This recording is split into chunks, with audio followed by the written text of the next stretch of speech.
আসসালামু আলাইকুম। Record record record ক্রিকেটে যে সবকিছু সম্ভব, মানে ক্রিকেট খেলাতে যে সবকিছু সম্ভব তার একটা উদাহরণ হয়ে থাকবে কেকেআর এবং পাঞ্জাবের ম্যাচটা।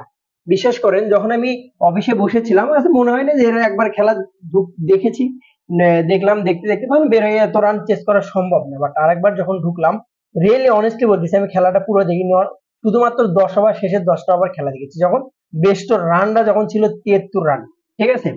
তো ক্রিকেট ইতিহাসে কখনো, মানে টি-20 ক্রিকেটে, বিশ্ব ক্রিকেটে, ক্রিকেট ইতিহাসে আমার জানা মতে, এবং আমি যেটা বলছি অনেস্টলি ট্রুই হবে, 262 মানে 61 রান চেঞ্জ করে বা 262 চেঞ্জ করে জেতা কোনো ক্রিকেট বা কোনো টি-20 ক্রিকেটে আজ পর্যন্ত হয়নি, স্বীকৃত কোনো টি-20 ক্রিকেট হয়নি।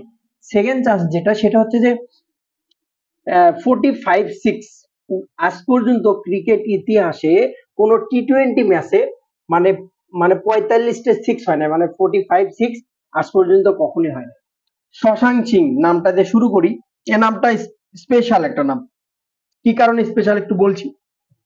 নিলামে প্রীতি জিন্তা যখন এই এই প্লেয়ারটাকে কিনবে, তখন যে শশাঙ্ক সিংকে কেনার কথা ছিল প্রীতি জিন্তার, তাকে কিন্তু কিনতে পারেনি। মানে প্রীতি জিন্তা তাকে 20 লাখ টাকার খেলোয়াড়, 20 লাখ টাকা কি 30 লাখ টাকাতে তাকে কেনার পরে প্রীতি জিন্তা টুইট পর্যন্ত করেছিল যে আমি যে প্লেয়ারকে কিনতে চেয়েছিলেন সে প্লেয়ারটাকে পাইনি।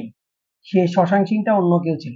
এই সেই শশাঙ্ক সিং যে 25 বলে 65 রানে ম্যাচ উইনিং নক খেলেছে। জনি বেস্টো ভাই, ভালো প্লেয়ারের একটা প্রাইজ, ভালো প্লেয়ারের যে ভালো খেলে তার একটা প্রাইজ দিতে হয়, প্রায়োরিটি দিতে হয়।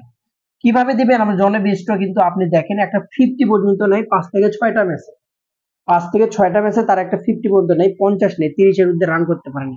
বাট আজকে কিন্তু সে সেঞ্চুরি করে দিয়েছে, 45 বলে 100। এটা হচ্ছে ভালো প্লেয়ারের একটা গুণ। ম্যাচটা কিন্তু সুনীল নারিন যেভাবে স্টার্টিং করেছিল, কলকাতা যেভাবে ফিনিশ করেছে, কেউ কখনো কোনো বলার, বিশ্ব ক্রিকেটের যত বড় ক্রিকেট বিশ্লেষক হোক না কেন, কখনো ভাবতে পারবে না যে 262 রান চেস করে জেতা, তাও আবার 1 ওভার হাতে রাখে। স্পেশালি শশাঙ্ক সিং এর সিক্স গুলো, 8টা 6 মেরেছে সে, 6 গুলো দেখার মতো ছিল। এমন কোনো অ্যাবিলিটি বা কোনো কিছু দেয় নাই সে যে ক্যাচ ধরার মতো অ্যাবিলিটি বা কোনো কোনো কিছু ছিল না। দ্বিতীয়ত আমি একটা নাম বলবো, সেটা হচ্ছে যে প্রথম যে নাম ছিল, যে প্রথম যে ব্যাটসটার সাথে ওপেন করতে নামেছিল, এই ম্যানটা স্টার্টিংটা যেভাবে করেছে 6 ওভারে পাওয়ার প্লেতে 93 রান, এই যে স্টার্টিংটা করেছে এই ম্যাচটা, এটা কিন্তু একটা বিশাল কিছু। তো আজকে যে ইতিহাস, আসলে ক্রিকেটে যে সবকিছু সম্ভব, একটা ক্রিকেট ইতিহাসের একটা ম্যাচের একটা সাক্ষী হয়ে থাকলো কিন্তু আজকে বিশ্ব ক্রিকেট। কলকাতার মাটিতে আমি যখন যখন রানটা হয়, তখন ভেবেছিলাম যে রানটা চেস করা সম্ভব বা চেস হতে পারে। Best of luck, best of luck, best of luck. Congratulation Preity Zinta এবং পাঞ্জাবকে। মন থেকে পাঞ্জাব সাপোর্ট করি এবং পাঞ্জাব ভালো লাগে আমার, বিশ্বাস করেন মন থেকে ভালো লাগে।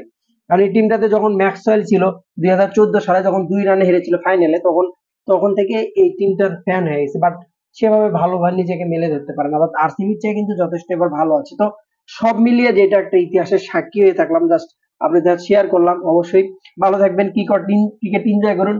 Best of lakh Johnny bistro, আবার আরো এত বড় বড় ইনিংস খেলো শশাঙ্ক সিং। Best of